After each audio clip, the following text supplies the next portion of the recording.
1 கொரிந்தியர் 15ஆம் அதிகாரம் வசனம் 33 வாசிங்க.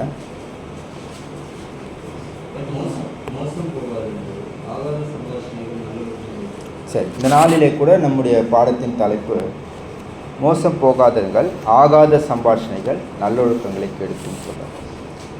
சரி, இந்த பாடத்தை நம்ம யோசபாத் என்கிற யூத ராஜாவினிடத்திலிருந்து தான் நாம் தொடங்க போகிறோம். பாருங்கள், யோசபாத் என்கிற யூதாவின் ராஜாவை குறித்து நாம் பார்த்தோன்னா, ராஜாக்களுடைய சரித்திரத்தை நம்ம எடுத்தோன்னா யூதாவில் 19 ராஜாக்கள் கிட்ட வராங்க. அதே போல் இந்த பக்கம் வடராஜ்யம் 10 கோத்திரங்களையும் 19 ராஜாக்கள் கிட்ட. இந்த ராஜாக்களுடைய சரித்திரத்தில் படித்தோன்னா அபூர்வமாய் சில பேர் தான் கர்த்தருக்கு பிரியமாக இருந்தாங்க. அதில் யோசபாத்தும் ஒருத்தர். ஒரு கர்த்தருக்கு பிரியமான ராஜா, ஆனால் அவர் நம்ம இப்போ படிக்கிற இந்த வசனத்தை அவர் என்ன செய்யலை, உணர்ந்து கொள்ளலை. அதுக்காக அவர் இழந்த விஷயத்தை நம்ம பார்க்குறப்போ மிகப்பெரிய ஒரு விஷயமா இருக்க போகிறதை நம்ம பார்க்க போகிறோம். தேவபக்தியான மனுஷனா இந்த யோசபாத் ராஜா அப்படின்னா, ஆமாம், நமக்கு ராஜாக்கள் புஸ்தகத்தை விட 2 நாளாகமும் 17 முதல் 20 அதிகாரங்கள் யோசபாத்துக்கு 4 அதிகாரங்கள் பேசுகிறார் யோசபாத்துடைய சரித்திரத்தை குறித்து பாருங்க. ஆனால் அவருடைய இந்த, அதாவது இப்போ 1 கொரிந்தியர் 15:33 மோசம் போகாதிருங்கள், ஆகாத சம்பாஷணைகள் நல்லொழுக்கங்களை கெடுக்கும்ன்ற அந்த பாடத்தை அவர் கிட்டத்தட்ட அவருடைய மரணம் வரைக்கும் புரிந்து கொண்டதாகவே நம்ம படிக்க முடியாது. அப்போ அவருடைய பெரிய பிரச்சனை என்னன்னு நம்ம பார்க்கும்பொழுது, கர்த்தரை பின்பற்றுற விஷயத்தில் யோசபாத் ரொம்ப அருமையாக இருக்கிறார். கர்த்தர் மீது நம்பிக்கை வச்சிருந்த ராஜாக்களில் ரொம்ப அருமையான ஒரு நம்பிக்கை உள்ளவராக கர்த்தர் மீது இருக்கிறார். ஆனால் ஆகாப் என்கிற ஒரு பொல்லாத ராஜா, கர்த்தரை பகைக்கிற ஒரு ராஜா, இஸ்ரவேலின் ராஜா, அவரோடு அவர் கொண்ட தோழமை, ஃப்ரெண்ட்ஷிப், அது அவர் என்ன செய்தது, அவருக்கு 2 முறை, அதாவது மரணம் நேரிட மரணத்துக்கிட்ட போயிட்டு வந்தார். அது மட்டுமல்ல, அவருடைய பிள்ளைகள் சந்ததி என்று மிகப்பெரிய ஒரு சேதத்தை ஏற்படுத்தினதை நம்ம பார்க்கணும். சரி, அப்போது அதுதான் நம்ம இந்த நாளில் கவனிக்க போகிற ஒரு பாடமாக இருக்குது.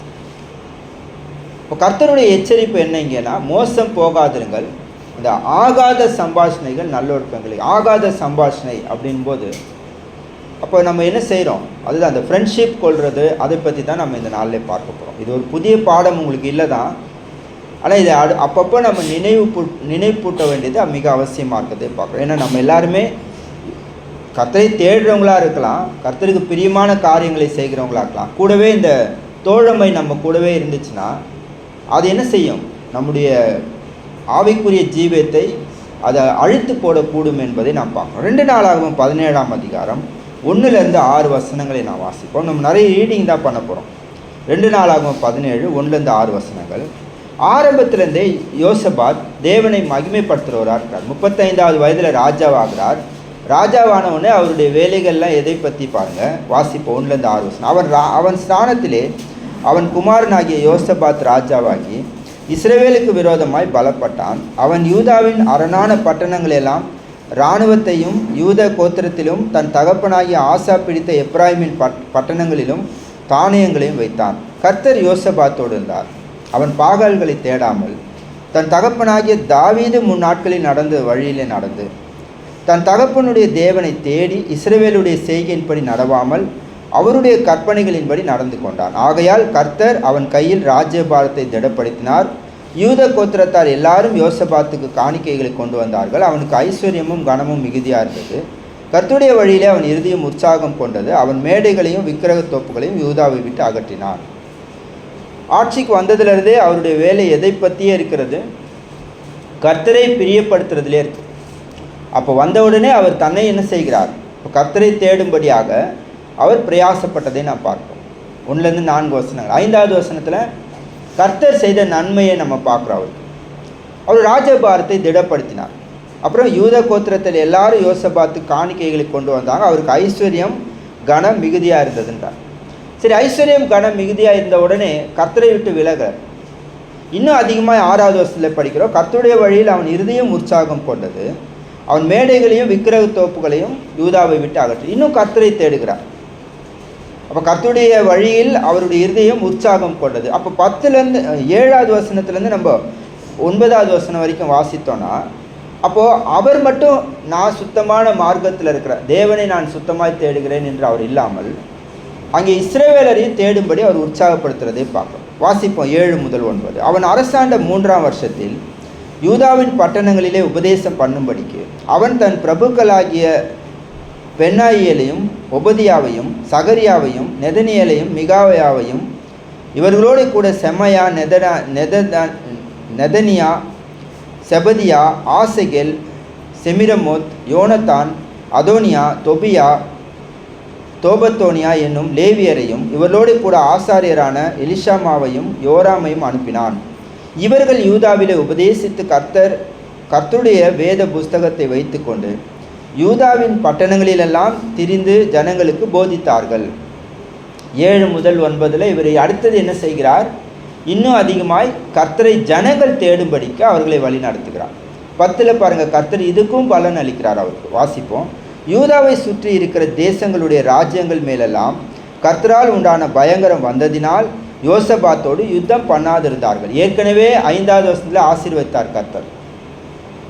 ஐஸ்வர்யம் கனம் வந்ததை பார்க்கும். இப்போது எதிரி நாடுகளுக்குள்ளும் பயங்கரம் உண்டானதுனால யோசபாத்தோடு யுத்தம் பண்ண எழும்பலை. அதுக்கு பதிலாக 11லேருந்து நம்ம படித்தோன்னா என்ன பண்ணாங்க? இங்கே காணிக்கைகளே பெலிஸ்தியரும் அரபியரும் கொண்டு வரதை நாம் பார்ப்போம். வாசிப்போம் 11-12. பெலிஸ்தியரிலும் சிலர் யோசபாத்துக்கு பகுதி பணத்தோடு கூட காணிக்கைகளை கொண்டு வந்தார்கள்.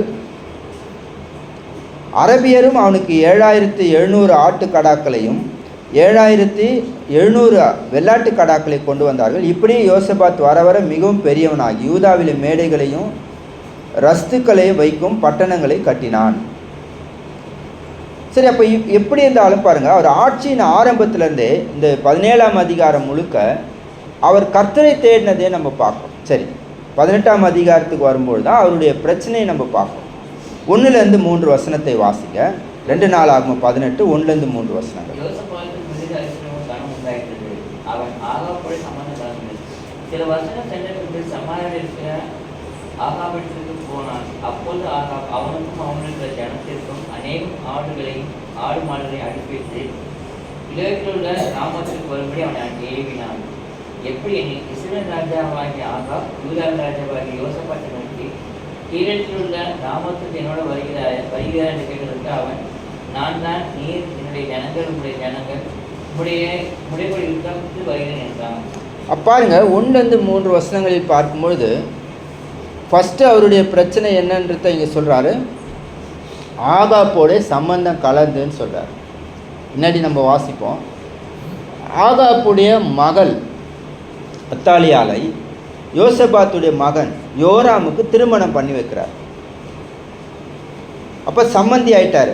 அப்போ அதுதான் சம்பந்தம் கலந்துன்றாரு 1வது வசனத்தில். அதை குறித்து பார்த்தீங்கன்னா அடுத்தது அவர் மனுஷரை பிரியப்படுத்த முயற்சிக்கிறதை நம்ம 2வது வசனத்தில் 3வது வசனத்திலே படிக்கிறோம். சில வருஷங்கள் சென்ற பின்பு சமாரியாவில் இருக்கிற ஆகாப்பிடத்துக்கு போனான். அப்பொழுது ஆகாப் அவனுக்கு அவனோடு இருக்கிற ஜனத்திற்கு அநேக ஆடு மாடுகளை அடிப்பித்து கிளையாத்தில் உள்ள ராமத்திற்கு வரும்படி அவனை ஏவினான்.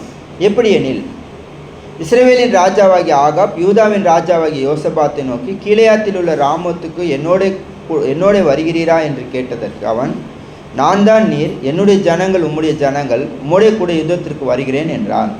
நம்முடைய ஃப்ரெண்ட்ஸை நம்ம பாருங்கள், ஒரு உலகத்தார் நம்முடைய நண்பர்களாக இருந்தால் நாம் மெய்யாகவே என்ன செய்ய முயற்சி பண்ணிகிட்டே இருக்கணும்? உலகத்தார் தான் என்னுடைய நண்பன் இல்லை, யார் வேணாலும் என்னுடைய நண்பர்களாக இருந்தால் என்ன செய்ய நம்ம பார்க்கணும்? அவங்கள பிரியப்படுத்த பார்த்துட்டே இருக்கணும். பிரியப்படுத்தலைன்னா அவங்க நம்மளோடு இருக்க மாட்டாங்க, நம்ம அவங்களோடு இருக்க முடியாது. இப்போ யோசபாத் இங்கே இஸ்ரவேலின் ராஜாவை பிரியப்படுத்த பாருங்க. யுத்தம்னா எதுக்காக யுத்தம் பண்ண போவாங்க ஒரு ராஜாக்கள்? ஒன்று எதிரி தனக்கு விரோதமாக வந்தால் யுத்தம் பண்ண போகணும், இல்லைன்னா இவருடைய நிலத்தை ஏதாவது அவங்க அபகரிக்கணும், இல்லை ஏதாவது திரும்ப எடுத்துக்கணும்னா அதுக்கு யுத்தம். இஸ்ரவேலின் ராஜா சீரியரோடு யுத்தம் பண்ண போகிறது சரிதான். ஏன்? அவருக்கு சில இடங்களை பிடிச்சிக்கணும் திரும்ப, அதுக்காக அவர் யுத்தம் பண்ண போகிறார். அப்போ நீர் வருகிறீரான்னு கேட்கும்போது யோசபாத்து என்ன செய்கிறார்? அவர் சொல்கிற வாக்கியங்கள் பாருங்கள். அதாவது இதுக்கப்புறமா யுத்தத்துக்கு போகலாமா, எப்படி போகலான்றத கர்த்தர்கிட்ட கேட்பார் யோசபாத். ஆனால் அதுக்கு முன்னாடியே ஒரு வாக்குறுதி கொடுத்துட்றாரு. என்னன்னு, கர்த்தரை கேட்கறதுக்கு முன்னாடியே, நான் தான் நீர், என்னுடைய ஜனங்கள் உம்முடைய ஜனங்கள், உம்மோடைய கூட யுத்தத்துக்கு வருகிறேன். பாருங்க, நம்ம நண்பர்கள் கூட நம்ம இப்படி தான் நிறைய நேரங்களில் நம்ம இருக்கிறோம். நமக்கு அந்த இடம் சம்மந்தம் இல்லாத இடம். நமக்கு இப்போது அந்த பிளேசஸில் நம்ம இருக்க வேண்டிய அவசியமே இருக்காது. இப்போ இவர் யுத்தத்துக்கு போகணுன்ற அவசியம் கிடையாது. ஆனால் ஆகாப் நிமித்தமாக, ஆகாப்புடைய சம்பந்தம் கலந்தது நிமித்தமாக, ஆகாப் தன்னை அவருடைய தோழனா ஃப்ரெண்ட்ஷிப்பாக இருக்கிறதுனால யுத்தத்துக்கு அவர் போகிறாரு. அவருக்கு லாபம் வேணும், அந்த இடத்தெல்லாம் திரும்ப பிடிக்கணும், அவர் போகிறாரு. நானும் வருகிறேன்றத பார்க்கணும். அப்போ இதோட தொடர்ச்சியாக நம்ம 13லேருந்து 22 வசனங்களை வாசித்தோன்னா பாருங்கள், கர்த்தரை விசாரிப்பார் தான் யோசபாத். ஆனால் ஆச்சரியம் என்னென்னா, கர்த்தருக்கு அவர் கீழ்ப்படிஞ்சாரான்னு பார்த்தீங்கன்னா அந்த இடத்துல ஒரு சின்ன பிரச்சனை இருந்ததை நம்ம பார்க்குறோம். என்னென்னா, மிகாயான்ற கர்த்தருடைய தீர்க்கதரிசியை விசாரிப்போம். முதல்ல 400 பாகால் தீர்க்கதரிசிகள் வந்து ஏக வாக்கா சொல்லுவாங்க, நீங்கள் போங்க ஜெயிச்சிருவீங்க. அப்போது யோசபாத் என்ன செய்வார்னா, கர்த்தரிடத்தில் விசாரிக்கிறது இவங்களல்லாமல் கர்த்தருடைய தீர்க்கதரிசி இல்லையான்னு கேட்பார். ஸோ கர்த்தருடைய தீர்க்கதரிசியும் அங்கே வரவழைக்கப்படுவார். மிகாயான்ற கர்த்தருடைய தீர்க்கதரிசி. அந்த தீர்க்கதரிசியை ஆகாப் பகைப்பான். இப்போ இஸ்ரவேலின் ராஜா அவர். ஆனால் அவர் கர்த்தருடைய தீர்க்கதரிசியை பகைக்கிறவர். இன்றைக்கும் கர்த்தருடைய சபையில் இருக்கிற எல்லாரையுமே நம்ம கர்த்தரை அன்பு கூறுறவங்களா பார்க்குறோமா? இது ஒரு கேள்வி தான். ஏன்னா இஸ்ரவேலின் ராஜான்னும்போது அவங்களும் ஆபிரகாமுடைய வம்சத்தில் வந்தவங்க தான். ஆகாப்பும் இஸ்ரவேலின் 10 கோத்திரங்களின் ராஜானா அவரும் யார்? இஸ்ரவேலன் தான் அவர். ஆனால் அவர் என்ன சொல்லுவார்னா, நான் என்ன செய்கிறேன், அந்த தீர்க்கதரிசியை நான் பகைக்கிறேன்னு சொல்லுவார். சொன்னது மட்டுமல்ல, ஆனால் அதில் என்ன ஒரு ஆச்சரியம்னா, மிகாயா தீர்க்கதரிசியுடைய வார்த்தையை யோசபாத்தா கேட்கணும், கர்த்தருடைய தீர்க்கதரிசியுடைய வார்த்தையை கேட்கணும்னுவார். ஆனால் அவர் சொன்ன வார்த்தையை விசுவாசித்து போனது யாருன்னு நம்ம பார்த்தீங்கன்னா ஆகாப் மாதிரி தான் தெரியும். ஏன் அப்படி சொல்கிறோன்னா, அங்கே தீர்க்க தரிசனமானது என்னன்னு நம்ம வாசிப்போம். அதை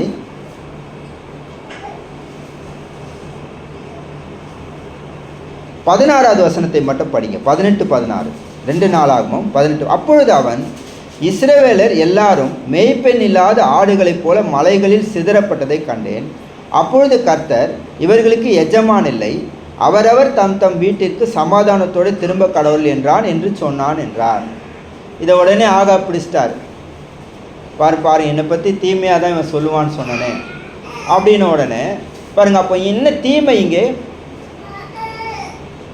அவங்களுக்கு யார் இல்லாமல் திரும்பி போகிறாங்க. இஸ்ரவேலர் எல்லாரும் மேய்ப்பன் இல்லாத ஆடுகளைப் போல மலையில் சிதறப்பட்டதை கண்டேன். அப்போ இந்த யுத்தத்தில் யார் சாக போகிறான்ட்டார் கர்த்தர், ராஜா.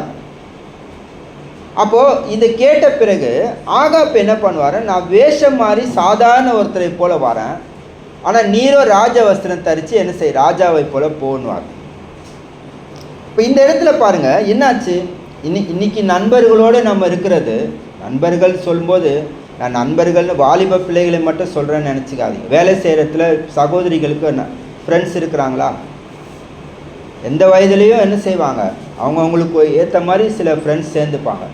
நம்முடைய உறவுகள் இருக்கிறாங்களா, உறவினர்கள், ஆமாம் அவங்களும் இருக்கிறாங்க தான். அப்போ அவங்களோடய நம்ம என்ன செய்கிறோம், சேர்ந்து இருக்கணும், ஒன்றா இருக்கணுன்றதுக்காக யோசபாத்தை போல் நம்ம நிறைய. அப்போது நம்ம உலகத்தோடு என்னும்பொழுது வாலிப பிள்ளைகளுக்கும் சோதனை இருக்குது தான், எல்லா வயதினருக்கும் நமக்கு சோதனை இருக்குதான்.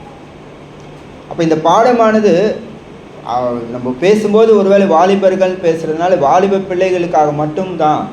எனக்கு 40-50 வயசாச்சு, நான் யார் கூட எப்படி வேணாலும் பேசலாம், அதனால் எனக்கு ஒன்றும் வராது அப்படின்றது இல்லை. எந்த வயதுலேயும் நம்ம பூமியில் இருக்கும்போது சோதனைகள் இருக்கலாம். உலகத்தோட ஸ்நேகமாக இருக்கிறது ஒரு பெரிய சோதனை தான். அப்போது இந்த பாடத்தில் நம்ம பார்க்குறப்போ பாருங்கள், யோசபாத் கேட்டார், கர்த்தருடைய வார்த்தையை கேட்டார், கர்த்தருடைய எச்சரிப்பை கேட்டார், அவ்வளவு தீவிரமாக விசாரித்தார். கர்த்தர் என்ன சொல்கிறார் இந்த யுத்தத்தை பற்றி தீவிரமாக விசாரித்தார். ஆனால் என்ன செய்யலை அவர், கர்த்தருடைய வார்த்தைக்கு செவி கொடுத்து என்ன செஞ்சுருக்கணும், நீ கர்த்தரை பகைக்கிற ஒரு மனுஷன் ஆகாப், தேவனுடைய தீர்க்கதரிசியெல்லாம் பகைக்கிற மனுஷன், உன் கூட நான் இருக்க முடியாது, நான் போகிறேன்னு அவர் திரும்பி போயிருக்கணும் யுத்தத்துக்கு போகாமல். அவர் செய்யலாத பாருங்க. அது தவிர தீர்க்கதரிசியுடைய வார்த்தைகளை விசுவாசித்து என்ன செஞ்சுருக்கணும். அப்போ ஆகாப் சொல்கிறதுக்கு, நான் யுத்தத்தில் என்ன செய்யலை, ராஜவஸ்திரம்லாம் தரிச்சிக்கல, நான் ஒரு சாதாரண மனுஷனை போல் நான் வேணா வரேன், நீ என்ன செய், வேறே யாரையாவது நிறுத்து. ஏன்னா ஆகாப்புக்கு வேறு ஆளாக இல்லை, யாரோ ஒரு சேனாதிபதியை தலைவனாக ஏற்படுத்தி நீ யுத்தத்தை வழிநடத்துன்னு சொல்லலாம்ல, அப்படி ஏதோ செஞ்சுருக்கலாம். ஆனால் யோசபாத் ஆகாப்புடைய வார்த்தை இப்பயும் கேட்குறாரு.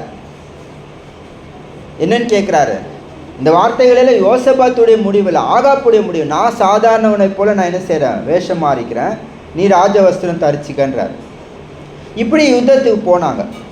அதில் குறிப்பாக 28-29 நான் வாசிப்போம். 2 பின்பு இஸ்ரவேலின் ராஜாவும் யூதாவின் ராஜாவாகி யோசபாத்தும் கீலேயாத்தில் உள்ள ராமோத்துக்கு போனார்கள். இஸ்ரவேலின் ராஜா யோசபாத்தை பார்த்து, நான் வேஷம் மாறி யுத்தத்தில் பிரவேசிப்பேன், நீரோ ராஜவஸ்திரம் தரித்திரும் என்று சொல்லி இஸ்ரவேலின் ராஜா வேஷம் மாறி யுத்தத்தில் பிரவேசி. இந்த ஆலோசனை யாரோடது?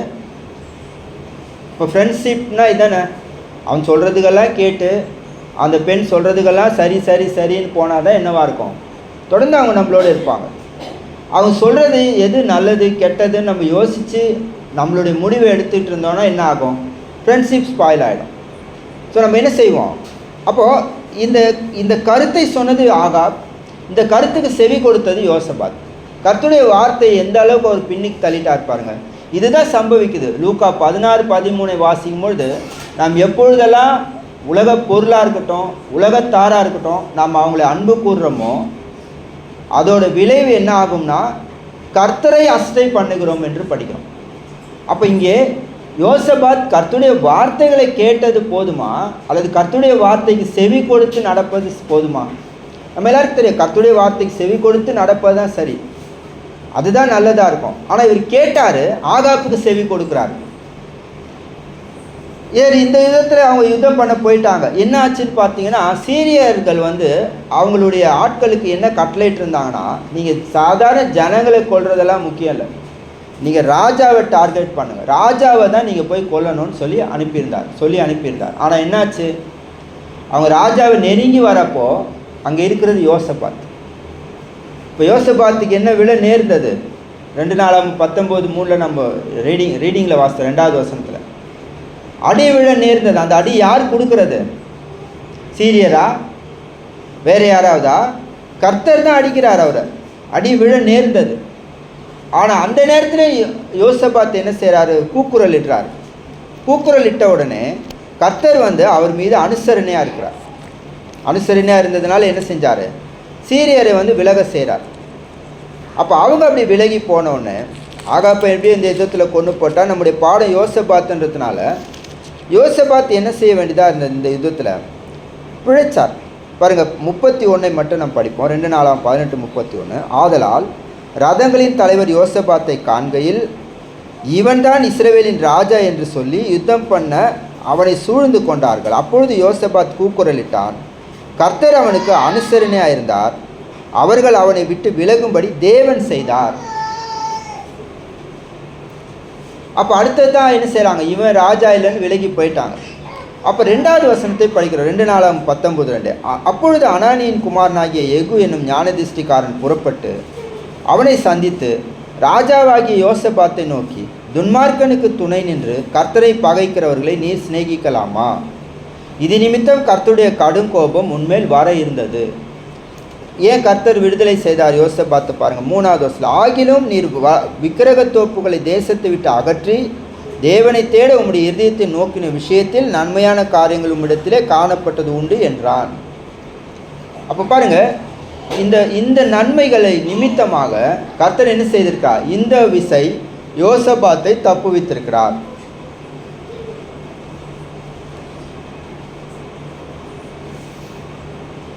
இந்த மாதிரி நமக்கு எப்பயாவது நடந்திருக்கிறதா? நம்ம இது மாதிரி எல்லாம் கண்டுபிடிச்சிருக்கிறோமா? ஏன்னா 1 பேதுரு 2ஆம் அதிகாரம் 1வது வசனத்தை படிக்கும்பொழுது கர்த்தர் தயவுள்ளவர் என்பதை ருசி பார்த்தது உண்டானால் நம்ம படிக்கிறோம். கர்த்தர் நம்மளுடைய நண்பர்கள் நிமித்தமாக ஆபத்தில் சிக்க போகிற விஷயத்துலேருந்து எப்பயாவது கர்த்தர் நம்மை தப்புவித்ததாக கவனிச்சிருக்கிறோமா? நம்முடைய உறவுகள்னால நம்ம ஒரு பெரிய தொல்லையில் அகப்பட இருந்த நம்மளை தேவன் தப்பு வச்சதாக எப்பயாவது நம்ம கண்டுபிடிச்சிருக்கிறோமா? பாருங்க, இதெல்லாம் கண்டுபிடிக்கணும் நம்ம. அப்போ நமக்கு இதெல்லாம் கண்டுபிடிக்கணும்னா அதுக்கு ஆவிக்குரிய பார்வையும் அவசியமாக இருக்குது. நம்ம வரோம், சத்தியத்தை கேட்குறோமோ இல்லையோ, அட்டெண்டன்ஸ் இல்லையா, உட்காந்துட்டு நம்ம போயிடுறோம். அப்படி இருந்தாலும் என்ன ஆகும்? அப்போ இதெல்லாம் நம்ம இப்போ சொல்லலாம், நான் ஞானஸ்தானத்தை 5 வருடம் ஆச்சு, 10 வருடம் ஆச்சு, இது மாதிரி ஏதாவது நம்ம கண்டுபிடிச்சிருக்கிறோமா? அப்போ நம்ம இதெல்லாம் கவனிக்க வேண்டியது அவசியமாக இருக்கிறதே பார்க்கணும். யோசபாத் இந்த இடத்துல இதை புரிஞ்சுக்கிட்டார இந்த பாடத்தை நம்ம பார்த்தீங்கன்னா, இதுக்கப்புறமா 4ஆம் புஸ்தகத்திலே 4வது வசனத்துலேருந்து இந்த அதிகாரம் கடைசி வரைக்கும் படித்தோன்னாலும் இன்னும் அதிகமாக கர்த்தரை தேட என்ன செய்வார்? யோசபாத் ஜனங்களை ஏவுவார். அதாவது ஆசாரிய லேவியர்கள் மட்டுமல்ல, ஜனங்களுக்கு தலைவர்களை ஏற்படுத்துவார். அந்த தலைவர்கள் என்ன செய்யணுமா? நியாயப்பிரமாணத்தின்படி அவர்களை நியாயம் விசாரிக்க ஏற்படுத்துவார். பரிதானம் வாங்காதீங்க, முகதாட்சணியம் பார்க்காதீங்க, தேவனுடைய பிரமாணத்தின்படி அவங்களை நியாயம் தருங்கன்னு திரும்ப கர்த்தரை தேடும்படி தான் இந்த 19ஆம் அதிகாரத்திலே யோசபாத் முயற்சி பண்ணுவார். அவர் கர்த்தரை தேடுகிறார்.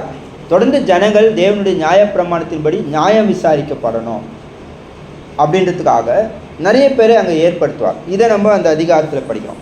20ஆம் அதிகாரம் வரும்போது ஒரு யுத்தம் வருது. அந்த யுத்தம் வாசிப்போம். யார் யாரோட யுத்தம்னு பார்த்தீங்கன்னா 20ஆம் அதிகாரத்தில் 1வது வசனம் படிங்க. 2 நாளாகமும் 21.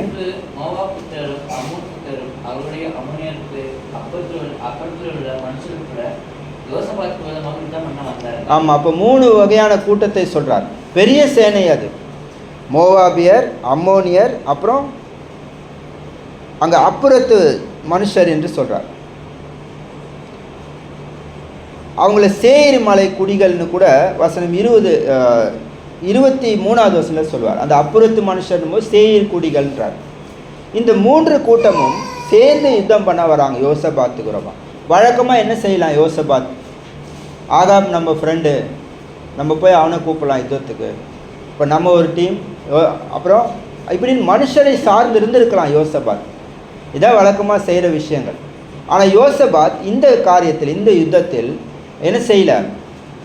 ஆகாப்பையோ அவருடைய பிள்ளைகள், ஏன்னா யோசபாத் இந்த பக்கம் 4 வருஷம் ஆட்சி செய்யும்பொழுது தான் ஆகாப் மரித்து அவருடைய குமாரர்கள் வந்துடுவாங்க. அகசியா 2 வருஷம் ஆட்சி செய்வார். அதுக்கு பிறகு ஆகாப்புடைய இன்னொரு குமாரன் யோராம் ஆட்சி செய்வார். ஸோ இவங்கக்கிட்டலாம் ஒரு உதவிக்கு தேடலை. இந்த யுத்தம் நடக்கும்போது அவர் யாரை சார்ந்திருக்கிறார்னா, முழுக்க கர்த்தரையே தேடினார் என்பதை 3-4 வசனங்களில் படிக்கிறோம். வாசிப்போம். 2 நாளாம் 23 நாள். அப்பொழுது யோசபாத் பயந்து கர்த்தரை தேடுவதற்கு ஒருமுகப்பட்டு யூதாவெங்கு உபவாசத்தை கூறுவித்தான். அப்படியே யூத ஜனங்கள் கர்த்தரிடத்திலே சகாயம் தேட கூடினார்கள். யூதாவில் உள்ள எல்லா பட்டணங்களிலும் இருந்து அவர்கள் கர்த்தரை தேட வந்தார்கள். அப்போ எல்லாருமே என்ன செய்கிறாங்க? கர்த்தரை தேடுறாங்க. இதுக்கு பிறகு நம்ம வாசிக்கும்பொழுது அப்போ அவங்க எவ்வளோ அதிகமாக கர்த்தரை தேடினாங்களோ, கர்த்தர் என்ன செய்கிறாரு? தீர்க்கதரிசியை அனுப்பி சொல்கிறாரு. 14வது வசனத்துலேருந்து என்ன சொல்கிறாரு அப்படின்னா, வசனம் 15 நம்ம படித்தோன்னா, சகல யூத கோத்திரத்தாரே, எருசலேமின் குடிகளே, ராஜாவாகிய யோசபாத்தை கேளுங்கள். கர்த்தருடைய வார்த்தையை தீர்க்கதரிசி அனுப்பி சொல்கிறார் பாருங்க. நீங்கள் அந்த ஏராளமான கூட்டத்திற்கு பயப்படாமலும் கலங்காமலும் இருங்கள் என்று கர்த்தர் உங்களுக்கு சொல்கிறார். இந்த யுத்தம் உங்களுடையதல்ல, தேவனுடையது. நாளைக்கு நீங்கள் அவர்களுக்கு விரோதமாய் போங்கள்.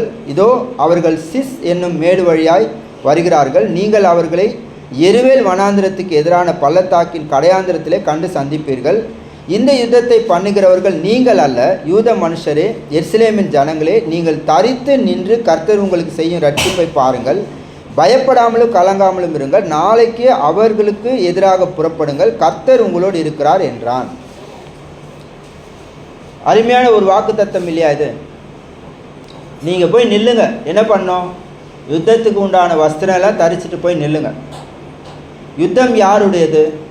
உங்களுடையது இல்லை, யுத்தம் கர்த்தருடையதுன்ட்டார்.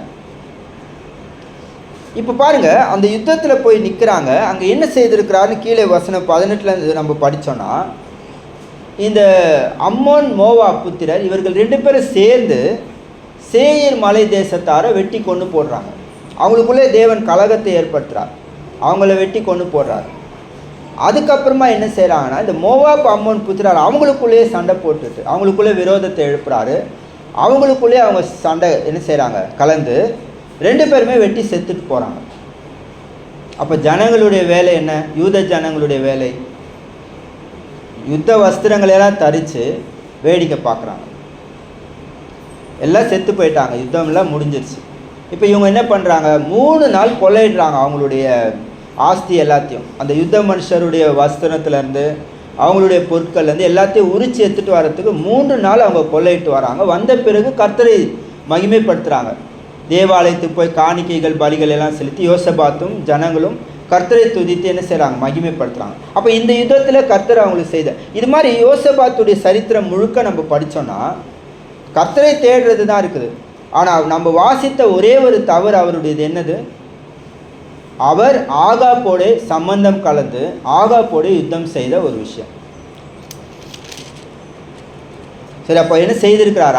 இந்த பாடத்தை மட்டும் அவர் புரிந்து கொண்டாரானா இதே 40ஆம் அதிகாரத்தில் படித்தோன்னா அவர் புரிஞ்சுக்கல.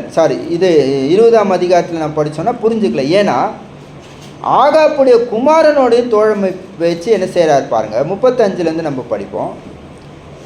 2 நாளாகவும் 20:35.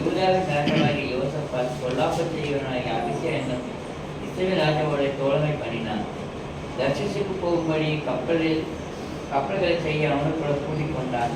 அப்படியே எசியோன் கேப்ரியலே கப்பல்களை செய்தார்கள். மரேசா உரனாகிய எதாவின் குமாரனாகிய எலேசர் யோசபாத்துக்கு விரோதமாக திட்டம் சொல்லி, நீர் அகசியாவோடு கூடிக்கொண்டினா உன்னுடைய கர்த்தர் உன்னுடைய கிரியைகளை முடித்து போட்டார் என்றான். அந்த கப்பல்கள் உடைந்து போயிடுச்சு. அவர்கள் தர்சித்து போகக்கூடாமல் போய். இங்கே அகசியாவோடு யார்? அகசியானா ஆகாப்புடைய குமாரன் அகசியா. அவருடைய தோழமை கொள்ள ஆகாப்புடைய குமாரனும் ஆகாப்பு வழியில் தான் நடக்கிறார். கர்த்தருக்கு விரோதமாக பாவம் செஞ்சிட்ருக்கிறார். பாருங்கள், யோசபாத்துக்கும் ஆகாப்புக்கும் விரோதம் இல்லை. யோசபாத்துக்கும் அவருடைய மகன் அகசியாவுக்கும் எந்த விரோதம் பகைகள் இல்லை. ஆனால் மெய்யாகவே இந்த நபர் யாராக இருக்கிறாரு? கர்த்தரை பகைக்கிறவர், கர்த்தருக்கு விரோதமாக நடக்கிறவர். அப்போ இவர் என்ன செஞ்சுருக்கணும்? தோழமை கொண்டு இருக்கக்கூடாது. சேர்ந்து அவரோட என்ன செய்யக்கூடாது? வேலை செய்யக்கூடாதுன்னு நம்ம பார்க்குறோம். சேர்ந்து வேலைன்னா 2 பேரும் சேர்ந்து கப்பல் கட்டுறது, இது செய்யக்கூடாதுன்னு நம்ம பார்க்குறோம். ஆனால் செய்தார். கர்த்தர் என்ன செஞ்சார்? உடைச்சு போட்டார். 2 நாளாகவும் 3ஆம் அதிகாரத்துக்கு நம்ம போனோன்னா 2 ராஜாக்கள் 3ஆம் அதிகாரத்துக்கு நம்ம வருவோம். அங்கே இவருக்கு அடுத்தது, இந்த அகசியாவுக்கு அடுத்தது ஆகாப்புடைய இன்னொரு குமாரன். என்னென்ன, இந்த அகசியாவுக்கு பிள்ளை இல்லை, செத்துட்டார். அவர் பிள்ளை இல்லாமல் செத்ததுனால வாரிசு இல்லை. அதனால என்ன செஞ்சுட்டாரு? ஆகாப்புடைய இன்னொரு மகன் யோராம ராஜாவாக்கிட்டாங்க, இஸ்ரவேலின் ராஜாவா. 2 நாளாகவும் 3ஆம் அதிகாரத்தில் பார்க்குறப்போ இங்கே மோவாப்பியர் இஸ்ரவேலரை விட்டு விலகி கலகம் பண்ணி பிரிஞ்சு போயிட்டாங்க. மோவாப்பியர் ஆகாப் மரித்த பிறகு. அப்போ அவங்கள போய் அவர் மீட்டுக்கணும். யார்? யோராம் மீட்டுக்கணும். இந்த யுத்தத்துக்கு நீர் வருகிறீரான்னு யோசபாத்தை கேட்குறப்போ யோசபாத் மீண்டும் அதே காரியத்தை தான் சொல்வார். 7வது வசனத்தில் வாசிங்க. 2 நாளாகவும் 2 ராஜாக்கள் 3:7 வாசிங்க.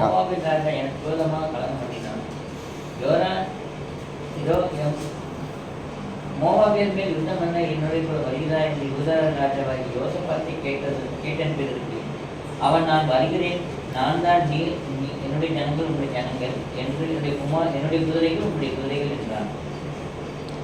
அதே போதும் அதே வாக்கு தத்துவத்தை தான் தரார். ஆனால் என்ன ஆச்சு இந்த யுத்தத்தில் பார்த்தீங்கன்னா, கீழே இவங்க 7 நாள் சுற்றுறாங்க, தண்ணீர் கிடைக்கல. அப்போ இந்த 3 ராஜாக்கள் சேர்ந்து போவாங்க. ஏதோமின் ராஜா, இஸ்ரவேலின் ராஜா யோராம், யூதாவின் ராஜா யோசபாத். 3 ராஜாக்கள் சேர்ந்து போவாங்க. 7 நாள் தண்ணி கிடைக்காதனால இந்த யுத்தத்தில் சாகிறதுக்கு தான் நம்மளை கூட்டிகிட்டு வந்துட்டாரோ கர்த்தர்னு பயந்துருவாங்க. இந்த இடத்துல அடி விழ நேர்ந்தது. ஆனால் பின்னாடி கர்த்தர் என்ன செய்கிறார்? அவங்களை காப்பாற்றுறார் தான். கேள்வி என்னென்னா, யோசபாத் இப்பையும் இந்த பாடத்தை புரிந்து கொள்ளலை. என்ன பாடம்? ஒரு பொல்லாத மக்களோடு தோழமை கொள்வது. பாருங்க, நம்ம சொல்கிறோம், நான் ஞானஸ்தானம் எடுத்து 5 வருஷம் ஆச்சு, ஆனால் எனக்கு 20 வருஷம் ஃப்ரெண்டு, எனக்கு 10 வருஷம் ஃப்ரெண்டு. அவரும் நானும் இப்போ தான் 1 வருஷமாக ஃப்ரெண்ட்ஸாக இருக்கிறோம். ரொம்ப க்ளோஸுங்க நாங்கள் 2 பேர். நிறைய பேர் நம்ம யாரை சொல்கிறோம்? உறவுகளை சொல்கிறோம். அதாவது கூட வேலை செய்கிற நண்பர்கள், நண்பிகள் வேறு இருக்கிறாங்க.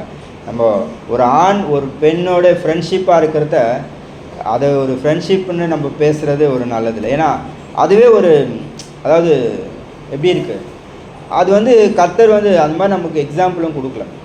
ஒரு ஆண் இன்னொரு பெண்ணோட ரொம்ப க்ளோஸ் ஃப்ரெண்டாக இருந்தாங்கன்றதெல்லாம் இன்றைக்கி நிறைய அது போயிட்டே தான் இருக்குது. அப்போது வாலிபர்கள் மட்டுமல்ல, எந்த வயதிலையும் இருந்தாலும் நமக்கு நண்பர்களாய் சிநேகமாக இருக்கக்கூடியவர்கள் கர்த்தருக்குள்ளானவர்களாய் மாத்திரம்தான் இருக்கணும் தப்பா முதல் விஷயம். ஆனால் இங்கே யோசபாத் மற்ற எல்லா காரியங்களையும் கர்த்தருக்கு பிரியமாக இருந்து இந்த ஒரு காரியத்தை மட்டும் விட்டு விலகாததினால் என்ன ஆச்சுன்னு நம்ம பார்க்க போகிறோம் பின்னாடி.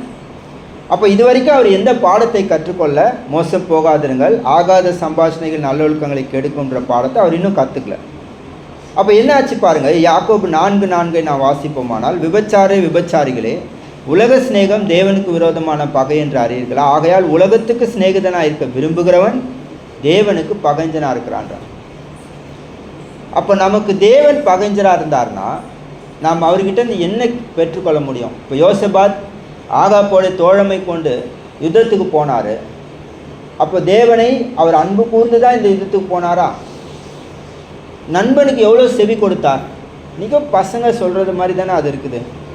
என்னது, ஃப்ரெண்டுக்கு ஏதாவது ஒன்றுன்னா நான் என்ன வேணாலும் செய்வேன் அப்படி தானே சொல்லி போகிறாங்க. அதே மாதிரி தான் போனாங்க யுத்தத்துக்கு. என்னாச்சு? அடி விழ நேர்ந்தது. இப்போ தேவனுக்கு சத்ருவாக இருந்தார் அந்த சமயத்தில். அடி விழ நேர்ந்ததுன்னா என்ன ஆச்சு? கொஞ்சம் கர்த்தர் அனுசரினா அந்த இடத்துல இல்லை. அவர் விட்டுட்டு இருந்தார்னா என்ன செஞ்சுருப்பார் யோசபாத்? அதோடு முடிஞ்சிருக்கும். 25 வருஷம் ஆட்சி செஞ்சுருக்க முடியாது.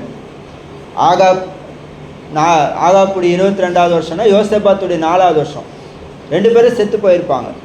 அப்போ 4 வருஷம்தான் இருந்திருக்கும். அப்போ யோசபாத் எவ்வளோ சீக்கிரம் செத்து போயிருப்பார்? 35 வயசில் ராஜாவாய் 39 முடிஞ்சிருக்கும் அவர் சாப்டர்.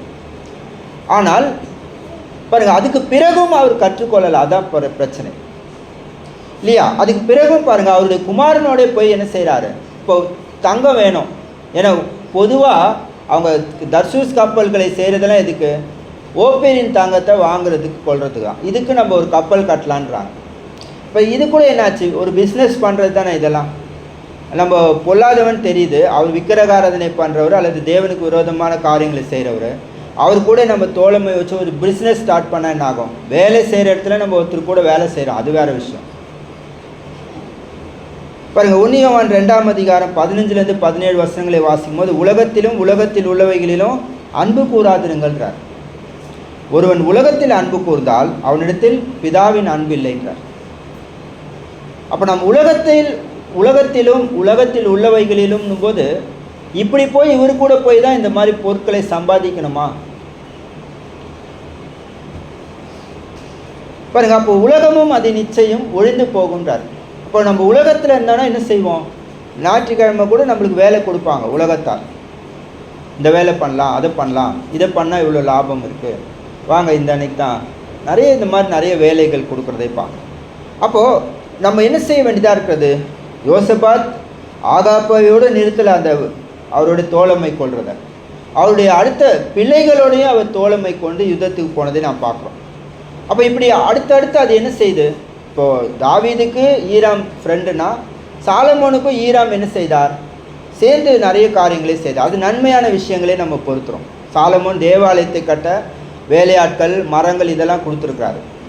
நீங்கள் 1 ராஜாக்கள் புஸ்தகத்திலே படிக்கலாம். இதெல்லாம் அந்த மாதிரி ஒரு நல்ல விஷயமா இருக்கலாம். அதே போல் ஃப்ரெண்ட்ஷிப்னும் போது நல்ல விஷயந்தான் இருக்குதுன்றது இல்லை. இப்போ நான் ஒரு நண்பரை சந்திக்கிறேன், அவரோட பேசுகிறேன், வாங்க சபைக்கு வாங்கன்னு கூப்பிட்றேன், அவர் வந்தார், கர்த்தருக்கு கீழ்ப்படினார், மிகப்பெரிய ஆசீர்வாதம், அது நல்ல விஷயம். ஆனால் அதுதான் நடக்கிறதா நம்முடைய ஃப்ரெண்ட்ஷிப்புக்குள்ளே, நம்ம கூட வேலை செய்கிறவங்களோட இல்லையா? அதுதான் நடக்குதா? புது புது நபர்களை நம்ம டெய்லி சந்திக்கிறோம். அவங்கள ஒரு கொஞ்சம் சீக்கிரத்தில் நண்பராக்குறவங்களுக்கு சில பேருக்கு அந்த டேலண்ட் இருக்குது, நல்லா பேசி பழகி ஃப்ரெண்ட்ஷிப் ஆக்குறோம். அது ஃப்ரெண்ட்ஷிப் ஆக்கி சபைக்காக கூட்டிகிட்டு வருகிறோம் அல்லது என்ன செய்கிறோம்? ஏன் இதெல்லாம் சுட்டி காட்டுறோன்னா, பாருங்கள், இங்கே யோசபாத் செய்த இந்த தோழமை அவர் தேவனை பகைத்தது மட்டுமல்ல, தேவனுடைய அன்பு இல்லைன்னு சொன்னது மட்டுமல்ல, இந்த காரியங்களில் இதுக்கு பிறகு அவர் செலுத்தின விலை மிக பெருசாக இருக்கிறதை பார்ப்போம். 2 ராஜாக்கள் 8ஆம் அதிகாரம் 16-18 வசனங்கள் படித்தோன்னா, யோசபாத்துடைய குமாரன் யோராம் ஆட்சிக்கு வரார். யோசபாத்துடைய குமாரன் யோராம். அந்த யோராம் என்ன செய்கிறார்னா வசனம் 18 சொல்லுவார். 2 ராஜாக்கள் 8:16-18 குறிப்பாக சொல்வார். அவர் 8 வருஷம்தான் ஆட்சி செஞ்சிருப்பார், 32 வயசில் ராஜாவாகி. ஆனால் அவர் என்ன செஞ்சிருப்பார்? ஆகாப் வீட்டார் செய்தது போல செய்து, அப்போ இஸ்ரவேலின் ராஜாக்கள் வழியிலே நடந்து ஆகாப் வீட்டார் செய்தது போல செய்தான். ஆகாப்பின் குமாரத்தி அவனுக்கு மனைவியாக இருந்தால் அவன் கர்த்தரின் பார்வைக்கு பொல்லாப்பானதை செய்தான். இதோடு நிறுத்தல. அவர் 2 நாளாமும் 21 படித்தோன்னா அதே யோராம் பற்றி சொல்வார். அவர் ஆட்சிக்கு வந்தவொடனே தன்னுடைய சகோதரர்களை எல்லாம் கொண்டு போனார். அப்போ யோசபாத்துடைய பிள்ளைகளுக்கு என்னாச்சு? யோராம் ஒரு மகன், மற்ற மகன்களுக்கெல்லாம் என்னாச்சு? கொண்டு போட்டார். அதுக்கு அடுத்தது நம்ம கீழே வாசித்தோம்னா 22-23 அதிகாரங்கள் படித்தோம் 2 நாளாகமத்தில். இந்த யோராம் மரித்து 8 வருஷம் ஆட்சி செஞ்சார் இல்லையா? அப்போ இவர் மரித்த பிறகு அவருடைய குமாரன் அகசியா ஆட்சிக்கு வரார். யோசபாத்துடைய பேரன் யோராமுடைய குமாரன் ஆட்சிக்கு வரார். இவர் ஆட்சிக்கு வந்து சில நாட்களில் சில வருடங்களில் செத்துட்டார் இவர் 2 வருஷத்தில். அடுத்தது என்னாச்சுன்னா அவருடைய தாய் யார்? இந்த அகசியாவுடைய தாய் அப்படின்னா ஆகாப்புடைய குமாரத்தி அத்தாலியால் எழுந்து ராஜவம்சத்தாரையெல்லாம் சங்கரிச்சிட்டாங்க. சங்கரிச்சுட்டு இவங்க என்ன செய்கிறாங்க? ராஜாத்தி ஆக்கிறாங்க. அப்போ யோசபாத் அவருடைய பிள்ளைகள் பேர பிள்ளைகள் என்று அவங்க கர்த்தரை விட்டு விக்கிரகாராதனை செய்ய வழிநடத்தப்பட்டாங்க. யாரால? எதனால்? யோசபாத்துடைய சம்பந்தம் கலந்த விஷயத்தினால். யோசபாத்துடைய தோழமை அவர் சாகிற அளவுக்கு அவரை கொண்டு போய் சேர்த்தது. அதே போல் அவர் அங்கே சம்பந்தம் கலந்தது என்னாச்சு? இந்த அளவுக்கு ஒரு பெரிய ஆவிக்குரிய அழிவையும் கொண்டு வந்தது, பூமிக்குரிய வகையிலும் மரணம். இதெல்லாம் ஏன் நம்ம படிக்கிறோன்னா பாருங்கள், 2 கொரிந்தியர் 6ஆம் அதிகாரத்துக்கு நம்ம வரும்பொழுது அடிக்கடிக்கு நம்ம படிக்கிற பாடம் லீலா. 2 கொரிந்தியர் 6ஆம் அதிகாரத்தில் கொரிந்தியர்களுடைய பிரச்சனை பார்த்தீங்கன்னா என்னென்னா, அவங்க இதே போல் யோசபாத் செய்தது போல் கிறிஸ்தவங்களாக இருந்துக்கிட்டு உலகத்தோடு ஃப்ரெண்ட்ஷிப் கொள்வது. அதாவது அவங்க என்ன செய்தாங்க? ஒன்று திருமணம் பண்ணுறது மட்டுமல்ல, மற்ற காரியங்களையும் நடப்பிக்கிறது. திருமணம் நம்ம அடிக்கடிக்கு அதை சொல்கிறோம். 2 கொரிந்தியர் 6:14 நம்ம அதை மட்டும் சொல்கிறோம். அது ஒன்று தான் இல்லை, கூடவே இருப்பது, பிஸ்னஸ் பண்ணுறது, எதுவுமே பாருங்கள். நம்ம ஒன்றும் இல்லை, நம்ம ஒரு விசேஷம்னு எடுத்தாலும் அதில் ஒரு உலகத்தாரை உள்ள விட்டு அவங்களுக்கு அதிகாரத்தை கொடுத்தோன்னே என்ன செய்கிறாங்க? அவங்க பாரம்பரியங்கள், மனுஷனுடைய வழக்கங்கள், அது தவிர வேறு காரியங்களையும் நம்மளை வழி நடத்துவாங்க. ஸோ கொரிந்தியர்களுடைய பிரச்சனை என்ன? அவங்களுக்கு பேச, அவங்களுக்கு அதெல்லாம் செவி கொடுக்க என்னாச்சு? அவங்க மெய்யாகவே ஆவிக்குரிய வகையில் வளரல. இப்போ நம்ம ஃப்ரெண்ட்ஸ் என்ன சொல்கிறாங்க? இந்த படம் இந்த தேட்டரில் ஓடுது, சூப்பராக இருக்குது, நான் போய் பார்த்துட்டு வந்தேன். இல்லைன்னா என்ன சொல்லுவாங்க? நான் பார்க்கலான்னு போகலான்னு இருக்கிறேன், நீ வரியா என் கூட? அவர் யோசபாத் எப்படி ஃப்ரெண்ட்ஸை அன்பு கூர்ந்தார்? அவருக்கு தேவையில்லாத வேலை, அது யுத்தம் பண்ண வேண்டிய அவசியம் இல்லை. அவர் அப்படியா, வா நான் போகலாம் அப்படின்னு போனார் யுத்தத்துக்கு. வா கப்பல் கட்டலாம், வா நான் ஒரு இது ஸ்டார்ட் பண்ணலான் இருக்கிறேன், நீ என்ன செய்ய, எனக்கு சப்போர்ட் பண்ணு. அப்போ என்ன செய்கிறாங்க? அவரோட நீ சப்போர்ட் பண்ணனா உனக்கு ஈக்குவல் ஷேர் தரேன் அப்படின்னு ஏதோ ஒரு தொல்லைகளில் நீ இவ்வளோ காசு கொடு அப்படின்ட்டு என்ன செய்கிறாங்க? ஏமாற்றிட்டு போயிடுறாங்கன்னு நம்ம சொல்கிறோம். இது மாதிரி எத்தனை விஷயங்களில் உலகத்தாரோடு சேர்ந்து இப்போ அவங்க நம்மளை ஏமாற்றிட்டு போனதுனாலையும், இப்போ சினிமாவுக்கு நம்ம போய் படம் பார்த்ததுனாலையும், இல்லை ஏதோ ஒரு விஷயங்கள்னால என்னாச்சு? நம்முடைய கர்த்தரை தேடி ஆவிக்குரிய வகையில் வளர வேண்டிய நம்முடைய இருதயத்தை அது அப்படியே கெடுத்து போடுது. அப்புறம் எப்போ ஃபோன் பண்ணுவான், எப்போ பேசுவான், எப்போ அவனோட இதே நினப்பில் என்ன செஞ்சிட்ருக்குறாங்க? தங்கள் நேரங்களையெல்லாம் அதுக்கே செலவழித்து கர்த்தரை தேடுறதோ, பூமிக்குரிய கல்வி இதுவெல்லாம் கூட இழந்துடுறாங்க. வேலை வாய்ப்பு இதெல்லாம். அவனுக்காக 2 நாள் லீவ் போட்டேன், அவன் பிரச்சனைக்கு நான் போய் தலையிட்டேன், லீவ் போட்டேன்னு என்ன செய்கிறாங்க?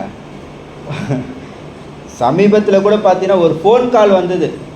அந்த ஃபோன் கால் நிமித்தமாக எத்தனை விஷயத்தை இழக்கிறதா இருக்குது. அப்போ அதான் உலகத்தாரோடைய ஸ்நேகமாக இருப்பது நம்மளை என்ன செய்கிறது? நம்முடைய ஆவிக்குரிய அதான் கொரிந்தியருக்கு நடந்துருக்குது. 2 கொரிந்தியர் 6ஆம் அதிகாரத்தில் நாம் படிக்கிறோம். 11 முதல் 13 வசனங்களை பார்த்தோன்னா கொரிந்தியர்கள் இருக்குது நெருக்கம் அடைஞ்சிருக்கின்றார். போன வாரம் சண்டே என்ன நடந்தது, என்ன செய்தி கொடுத்தாங்க, யார் மெசேஜ் கொடுத்தா, யார் நடத்துனர் பண்ணா, யார் கர்த்தருடைய பந்தி நடத்தினான்றது கூட ஞாபகம் இருக்கிறதில்ல. இந்த வாரத்தில் நம்ம நிறைய நேரத்தில் மறந்துடுறோம். ஜெபிக்க சொன்ன காரியங்களை மறந்துடுறோம். ஆமாம் புதர், அவருக்கு உடம்பு சரியில்லைன்னு சொன்னீங்க, இப்போ எப்படி இருக்கிறாங்கன்னு நம்மளா அடுத்த வாரம் சண்டே சொல்லும்போது கேட்குறோம். வீட்டுக்கு ப்ரேயருக்கு வரும்போது கூட அந்த ஞாபகம் இருக்கிறதில்ல. உங்களைப் போல எனக்கும் நிறைய மறதிகள் இருக்குதான். இது எல்லாத்துக்கும் காரணம் நம்ம உலகத்தை சிநேகிப்பதும் மாயான உலக காரியங்களை நேரங்களை செலவழிப்பது என்பது எத்தனை பேர் நம்ம உணர்ந்திருக்கிறோம். எபேசியர் 5:11 நமக்கு தெரியும். கனியற்ற அந்தகார கிரியைகளுக்கு உடன்படாமல் அவைகளை கடிந்து கொள்ளுங்கள்ன்றார். உலகத்தாருக்கு தெரியாது, ஏன்னா உலகம் பொல்லாங்கனுக்குள் கிடக்குது. அவங்களுக்கு மாயை பற்றி அக்கறை இல்லை, பாவத்தை பற்றி அக்கறை இல்லை, அவங்களுக்கு எதை குறித்து தான் அக்கறை. அப்போ அதே போல் உலகத்துக்கு ஒத்த வேஷம் தரிக்கிறத பற்றியும் சொல்கிறார் ரோமர் 12:2. அப்போ நம்ம சபைக்கு கர்த்தரை தேடுறதுல இப்படி இருக்கிறோம், அங்கே போனோன்னா வேறு மாதிரி இருக்கும். அது கூட என்னவா இருக்கிறது பாருங்கள். அப்போது அது கூட அந்த என்னவா இருக்குதுன்னா அது ஒரு வேஷம் என்று சொல்லுகிறார். உலகத்துக்கு ஒத்த வேஷம் தரிக்காமல். இப்போ கர்த்தருடைய பிள்ளைகள் வேஷம் தரித்தால் நம்முடைய இருதயம் என்ன செய்யாது, ரூபிக்கப்படாது. அப்போ நம்ம என்ன செய்யணுன்றாரா? ஞானஸ்நானம் எடுத்த முதல் கிறிஸ்தவர்களுக்கு முதல் பிரசங்கத்தில் அவர் சொல்கிறது என்ன? அப்போஸ்தலர் 2:40 நமக்கு தெரியும். இன்னும் அநேக வார்த்தைகளால் சாட்சி கூறி மாறுபாடுள்ள இந்த சந்ததியை விட்டு விலகி உங்களை ரட்சித்துக் கொள்ளுங்கள் என்று புத்தி சொன்னார். அப்போ யோசபாத்துடைய சரித்திரம் தேவன் நமக்கு பதிவு செய்திருப்பது எதற்காக? நாம் மோசம் போகக்கூடாது என்பதற்காக. ஆகாத சம்பாஷணைகள் நல்லொழுக்கங்களை கிடைக்கும். அப்போ யோசபாத் நம்ம என்ன சொல்லலாம், அவர் என்ன செய்யலை, அவருடைய நாட்களில் பெருசாக ஒன்றும் தீமை நடக்கலை நம்ம சொல்லலாம். ஆனால் 4 வருஷத்தில் அவர் சாக வேண்டியவர். கர்த்தர் அனுசரணையாக இருந்ததுனால தப்பிச்சார். ஆனாலும் அவர் தன்னுடைய ஆயுசு முழுக்க அவர் அந்த பாடத்தை கற்றுக்கொள்ளலை தான். அதே போல் எதையும் நம்ம கவனிக்கிறோம், அவருடைய பிள்ளைகள் சந்ததின்னு வரும்பொழுது அங்கிருந்து சம்பந்தம் கலந்தது எவ்வளோ பெரிய ஒரு அழிவை ஏற்படுத்தினதுன்னு பார்க்கணும். சரி, அப்போ நம்ம இதெல்லாம் எதற்காக நம்ம சுட்டி காட்டுறோம் அப்படின்னா, நாம் எச்சரிக்கையாக இருக்க வேண்டும் என்பது தேவனுடைய சித்தம். அப்போது 1 கொரிந்தியர் 15:33 கர்த்தர் சொல்கிறார், நல்லொழுக்கங்களை கெடுக்கும் என்று சொல்கிறார். நம்ம நிறைய நேரத்தில் பேதுருவை போல மாம்சத்தின்படி யோசிக்கிறோம். நான்லாம் ஸ்ட்ராங்கு, என்னெல்லாம் யாரும் கெடுக்க முடியாது, நான்லாம் அதெல்லாம் போக மாட்டேன். நிறைய பேருக்கு நம்ம அப்படி ஒரு ரிப்ளை பண்ணுறோம். பேதுரு அப்படி தானே மாம்சத்தின்படி நின்னார். யார் உண்மை மறுதளித்தாலும் நான் மறுதளிக்க மாட்டேன்னாரு. ஆனால் என்னாச்சு, சேவல் கூகுறதுக்கு முன்னே 3 தரம் மறுதளித்தார். அப்போ அந்த மாதிரி நாம் நிற்கிறேன் என்று எண்ணாதபடிக்கு இந்த பாடத்தை குறித்த எச்சரிப்பை நாம் விசுவாசித்து நாம் உலகத்தை விட்டு, உலக சிநேகத்தை விட்டு, உலக பொருட்கள், உலக காரியங்கள், மாயைகள், இவை எல்லாவற்றினாலும் நாம் மோசம் போய் விடுவோம். இவைகளெல்லாம் நம்மை கெடுக்கக்கூடிய விஷயங்கள் என்பதை நாம் விசுவாசித்து நாம் பிரிந்திருப்போம். தேவன் நமக்கு உதவி செய்வாராக. உங்களுடைய பொறுமையான கவனத்துக்கும் வாய்ப்பளித்த சபையாருக்கும் நன்றி.